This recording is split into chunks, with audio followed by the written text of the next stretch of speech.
welcome back.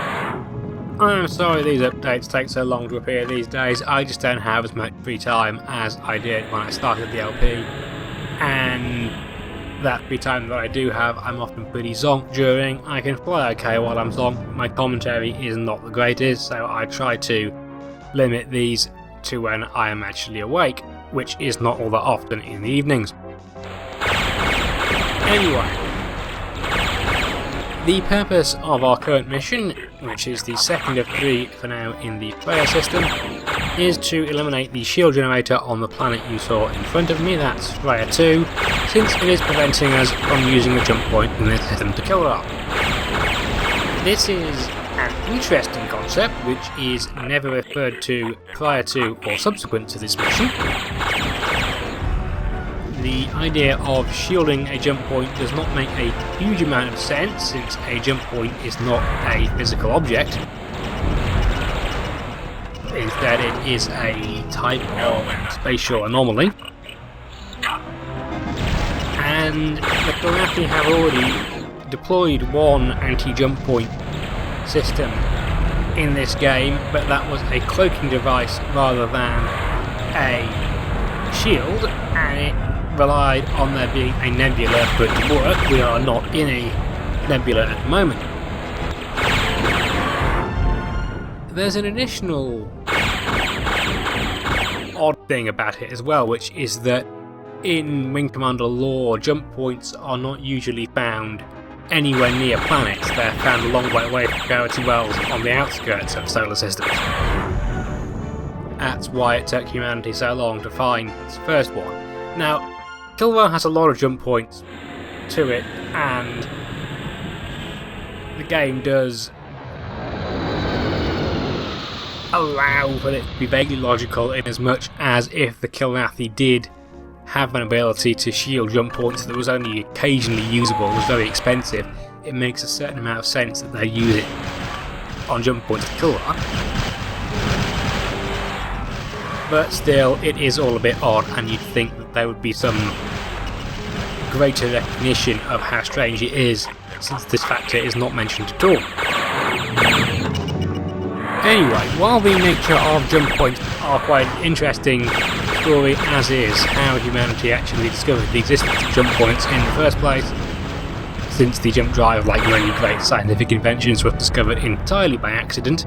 But if I were to carry on talking about that, I would not have much time to tell you about how this mission actually goes, so I'd probably better stop doing so for now at least. Basically, this is a nutritional mission. We had 4 Drouthy in our first wave, and we're going to have 2 more waves of forward capture after this one. And then on our way back out into space, there are 2 more waves of 2 Drouthy. None of those fights are particularly insurmountable on their own, but the damage each one will occasion is going to add up, so it's a case of trying to take as little damage as possible in each fight. You may have noticed that I was adopting a slightly different strategy earlier in this engagement. I was trying to keep the cap sheet at arm's length using my fast-firing tachyon guns, but it wasn't working, so I switched back to full guns, and I have been doing reasonably well ever since.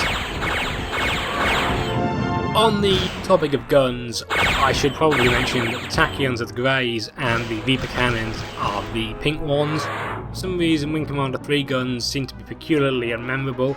I've played this game loads, lots of people have, and nobody can remember what the guns are actually called.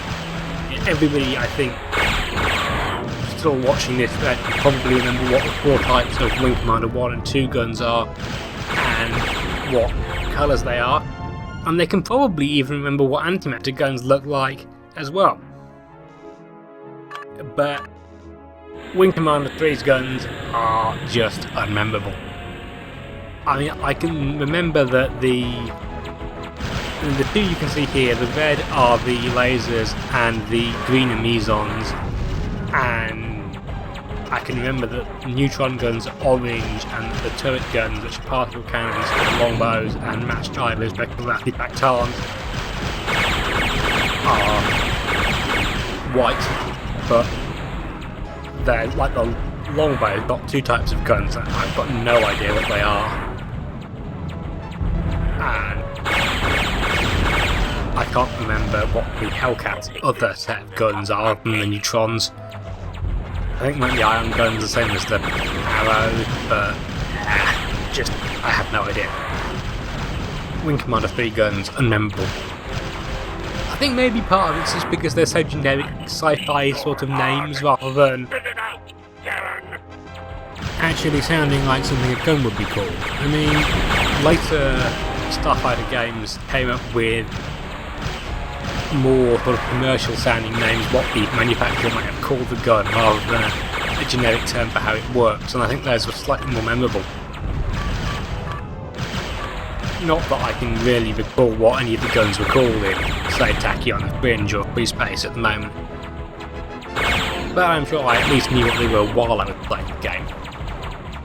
And in Prophecy, I can remember Prophecy's gun types reasonably well. At least I can remember the Cloudburst and the Chain Ions and the Dust Cannon. Charging Mass Driver, of course, that thing was silly. Unsurprisingly vanished in Secret Ops. I'm not sure that having a whole ton of different guns really improves the gameplay. I mean, if you've got a choice of guns, then you're only going to use one or two different ones throughout the game, probably. And if you don't have a choice of guns, then it doesn't enormously matter to you, it just becomes a reason why some fighters are crap. The TIE Fighter X-Wing series never bothered to have more than just lasers and ion cannons, and I don't think it was ever the worst for it. You may be wondering why I didn't attack any of those buildings. Simple enough reason, none of them are required. The game doesn't of course tell you that none of them are required, so you're quite likely to spend the first couple of times you play this mission wasting your time blowing up everything at that nav point. There's absolutely no reason to do that. The only building you have to destroy is the one that comes up as an actual target at this nav point. Everything else is optional. And I'm not destroying optional ground targets because it's just unsatisfying. There's no explosion, there's no anything other than they change texture map. So, yeah, it doesn't seem worth it. You'll see that a couple of fighters vanish very rapidly at this nav point. That's luck, basically. My tactic for these capture was to volley 4 Pendor Foe missiles at each nav point, and at the first nav none of them hit, and this nav almost all of them hit, so I had far less work to do here than I had to do at the first nav point, and therefore it was all rather easier. Seeing that's the only building we need to kill, and I have no intention of doing anything more than I absolutely have to.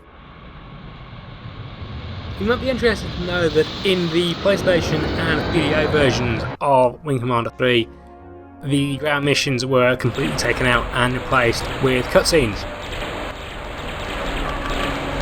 Since both of these came after the PC version, I think we can reasonably attribute this to Origin realising that the ground component of this game kinda sucks. Though it is possible that they were technical limitations, but I like to believe it was somebody realising, no, really isn't worth it, is it? Coming up now we have what was easily the most annoying part of the mission for me. Because it catches fly in a very different way to the way that the space-based Galactic fighters fly, I think it's because they were designed knowing that they will only face Excaliburs and they will only face a single fighter. So they're extremely aggressive, they weave around a lot, which confuses the Excalibur's auto-tracking. And they tried to set themselves up so that one fighter is always firing at you, which, given the Excalibur's extremely weak armour, is something you have to be very careful of. So when you're facing a bunch of captures, you can't really do the repeated head-to-head that I like doing against space fighters, because flying a straight line for that long will just get you shot up. You know, you'll get the kills, but you'll take enough damage that if you're facing 12 captures, as I was in the last ground section, the damage will mount over time. The problem with that is that when you start tailing fighters, you get into the habit of doing it. So when I was doing that with the Apache, I then start doing it with the Jalfi. It's a really bad idea. You take much longer to kill them, you start missing the entire time, it's just extremely frustrating. So to avoid annoying you as much as this fight annoyed me, I have sped it up. It was quite weird because I knew while I was flying this, I was thinking, I'm flying like these with a capture, I should stop it, I should fly like Thedraalfi. But somehow I couldn't actually make myself fly like Thedraalfi. I was still flying defensively. And I just don't know why. It was really strange. Anyway, eventually I did manage to make myself fly in a straight line long enough to deal with the Thedraalfi, and then had to evade the missile, which was a bit irritating, but once I got over that psychological hump, it took about 30 seconds. Need clearance, TCS Victory. That was a real test for those Excaliburs. You kicked some heavy-duty ass, sir. You're cleared to land, Colonel. Anyway, no harm done. Excalibur brought home. Shield generator destroyed. Mission accomplished. Thanks for watching. I've been Alanin. This has been Wing Commander 3 Heart of the Tiger. And join me next time when we discover the downside to controlling a jump point that leads to kill them.